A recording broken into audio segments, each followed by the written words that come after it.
Ibu, bagaimana kabarnya hari ini?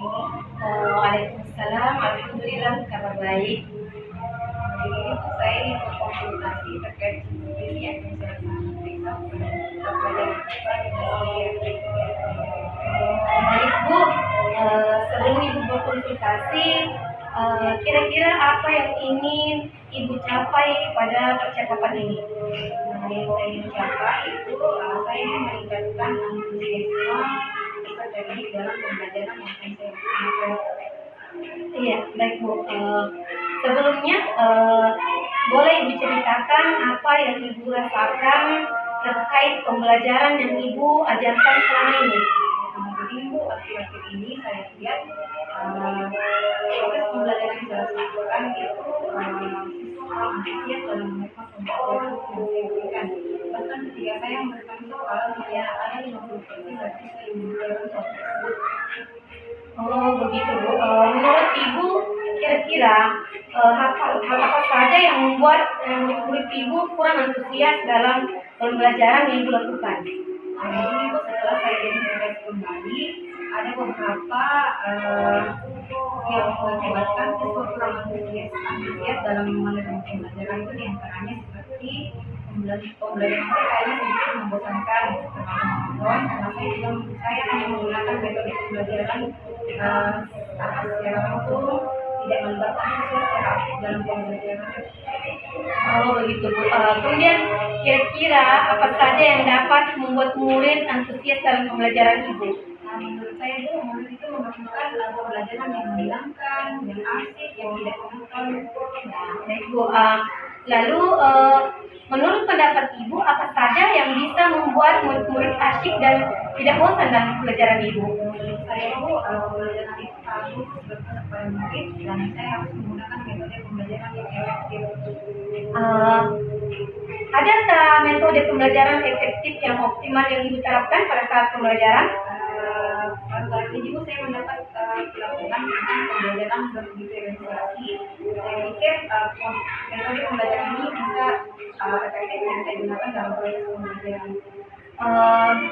Menurut Ibu, kenapa Ibu berpikir pembelajaran berdiferensiasi itu merupakan metode yang efektif menurut Ibu? Karena pembelajaran berdiferensiasi ini itu dia itu mengakomodir kebutuhan siswa. Jadi sebelum kita melakukan pembelajaran itu, kita ketahui dulu bagaimana kebutuhan dan minat belajar siswa.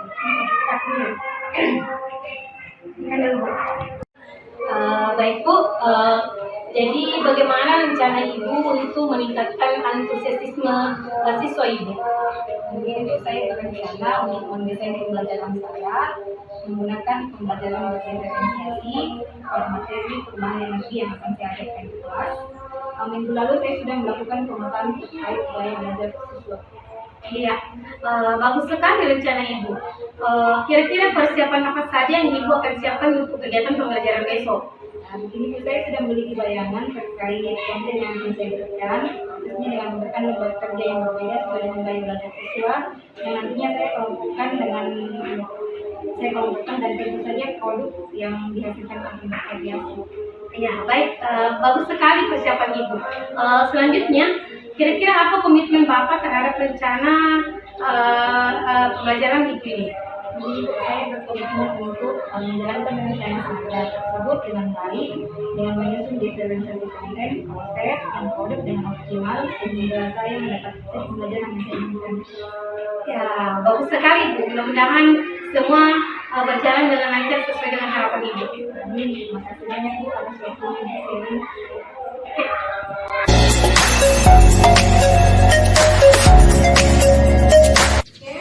Assalamualaikum warahmatullahi wabarakatuh. Waalaikumsalam warahmatullahi wabarakatuh.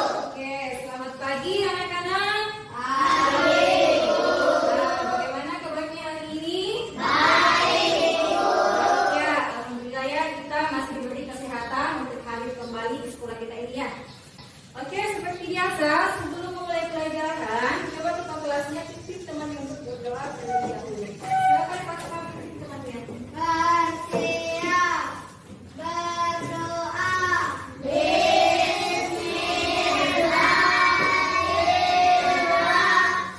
Nafas keras, sudah pintar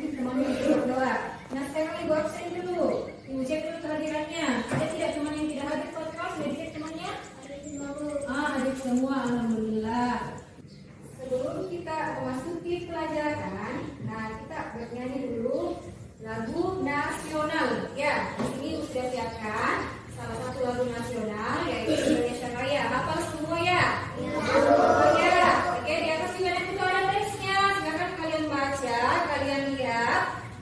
Kita nyanyi bersama-sama. Coba berdiri semua dulu di tempatnya. Berdiri semangat lagi, berdiri semua. Oke, sudah siap? Oke.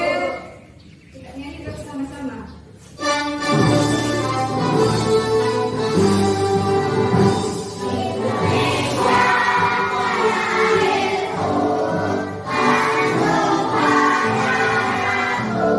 Ya, oke. Nah, seperti yang kita pelajari sebelumnya, pada pelajaran sebelumnya itu kita sudah belajar tentang sumber energi. Nah, sumber energi itu ada dua ya. Coba lihat, masih ingat? Apa yang pertama nak? Energi yang dapat diperbarui. Energi yang dapat diperbaharui. Coba dia ingat yang kedua apa?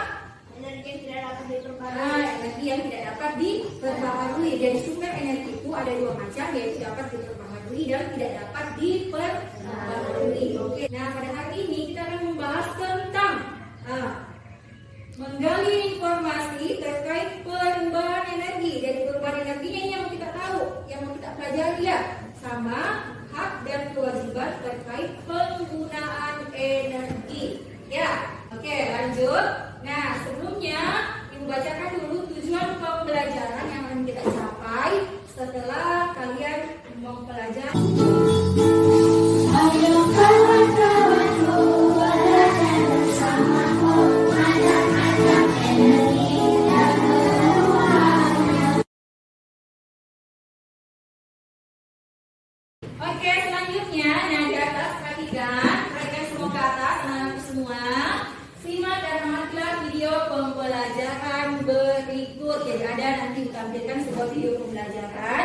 Silakan kalian simak baik-baik. Kira-kira isi dari video itu apa? Paham anak-anakku semua? Oke.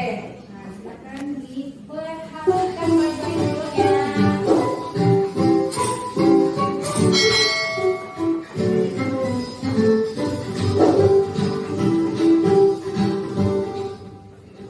Halo sahabat cerdas, kali ini kita akan belajar tentang energi. Paham anak-anak semua? Oke, lanjut. Nah, di sini masih ada video satu lagi. Ini tentang perubahan energi. Nah, amati baik-baik lagi ya. Nah, silakan kalian amati baik-baik lagi.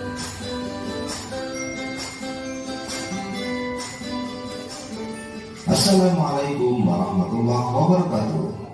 Sobat Sumber Belajar, kali ini kita akan belajar tentang perubahan energi. Perhatikan ilustrasi berikut ini. Lanjut. Nah, di sini Ibu berikan contoh masalah coba terkait perubahan energi. Nah, perhatikan di sini ada satu contoh masalah yang diperhatikan. Ibu sedang memasak nasi menggunakan rice cooker. Perubahan energi apakah yang terjadi pada rice cooker yang dipakai? Siapa yang bisa jawab angkat tangan? Kira Energi listrik menjadi panas. energi listrik menjadi panas. Kan rice cooker itu kan digunakan kalau di energi listrik ya, dicolok dulu di listrik, kemudian itu lama-kelamaan akan menjadi panas. Jadi perubahan energinya adalah energi listrik menjadi energi panas. Paham semua? Oke, lanjut. Nah, di sini ada permasalahan kedua tentang hak dan kewajiban dalam menggunakan energi. Nah, tadinya di situ pada sore hari Lani pergi bermain dengan temannya. Mereka bermain tali estafet. Menjelang maghrib, Lani pulang ke rumah. Lani merasa kepanasan dan menyalakan kipas angin. Setelah itu, Lani beranjak untuk mandi dan mematikan kipas angin. Apakah Lani sudah mendapatkan haknya dan melaksanakan kewajiban menghemat energi yang baik? Sudah mendapatkan haknya? Hak mana yang diperoleh Lani? Hak yang mana yang diperoleh Lani? Menggunakan kipas angin, ya. Kemudian kita masuk di ini kita simpulkan. Nah, di sini materi yang sudah kita pelajari hari ini tadi tentang beberapa bentuk energi bunyi. Jadi ini tadi materi yang sudah kita pelajari, ya. Oke. Nah, sekarang dibuatkan lagi soal evaluasi. Di sini Bu Guru punya soal evaluasi. Silakan kalian selesaikan. Nanti tulis semuanya masing-masing di atas sini ya. Paham? Paham anak-anakku semua? Oke, Ibu bagikan. Silakan dijawab. Ini pilihan ganda. Masuk di refleksi pembelajaran. Nah, bagaimana kira-kira apa saja yang sudah kita pelajari hari ini? Tentang apa saja? Bentuk-bentuk energi. Kemudian apa lagi? Perubahan bentuk energi. Jadi hari ini kita sudah belajar tentang bentuk-bentuk energi dan perubahan bentuk energi ya. Kemudian, bagaimana perasaan kamu selama pembelajaran? Bagaimana perasaannya semua anak-anakku selama pembelajaran? Senang ya? Meskipun senang, tapi tidak menutup kemungkinan dulu pas ada perkembangan ya. Oke, nanti pertemuan selanjutnya itu kita akan bahas tentang bagaimana energi listrik dihasilkan. Jadi ini yang akan kita bahas pada pertemuan selanjutnya, bagaimana energi listrik itu dihasilkan, dari mana sumbernya itu energi listrik. Paham ya? Nah, sebelum mengakhiri pembelajaran, mari kita menyanyikan salah satu lagu daerah Bugis.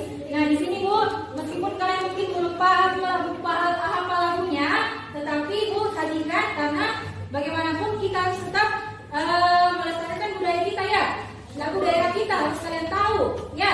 Jangan cuma lagu-lagu di TikTok yang kalian tahu, lagu daerah juga harus kita tahu. Oke, di sini kita menyanyi bersama-sama. Silakan kalian perhatikan. Kalau ada yang hafal, silakan menyanyikan. Di situ ada tesnya. Assalamualaikum Bu Guru. Setelah Ibu melaksanakan pembelajaran, bagaimana kesan Ibu? Pesan saya pada saat diferensiasi itu saya melihat siswa sangat antusias dalam mengikuti Ya, terus saya juga melihat siswa terlihat antusias. Ibu telah menggunakan metode pembelajaran yang tepat. Terima kasih Bu. Baik Bu, saya ingin memperlihatkan hasil pengamatan saya setelah Ibu melaksanakan pembelajaran. Saya melihat ada beberapa yang perlu Ibu tingkatkan. Oh ya, terima kasih Bu karena sudah memberikan pemahaman yang positif kepada saya. Saya sangat senang. Kira-kira apa saja yang harus saya lebih tingkatkan lagi dalam proses pembelajaran? Iya, baik. Yang pertama, Ibu harus bisa merencanakan manajemen waktu terkait mengerjakan kerja kelompok. Kemudian Ibu bisa memberikan tugas kelompok yang sesuai dengan durasi waktu pembelajaran. Kemudian yang kedua, Ibu juga bisa mencoba strategi pembelajaran dengan permainan agar antusiasme siswa bisa meningkat. Baik Bu, saya lebih tingkatkan lagi pada pembelajaran siswa. Nah, kemudian Ibu bisa juga membuat rencana perbaikan pembelajaran dalam berdasarkan hasil pengamatan saya. Ya, saya berharap pembelajaran selanjutnya dapat lebih efektif. Insyaallah. Ya, sama-sama Bu.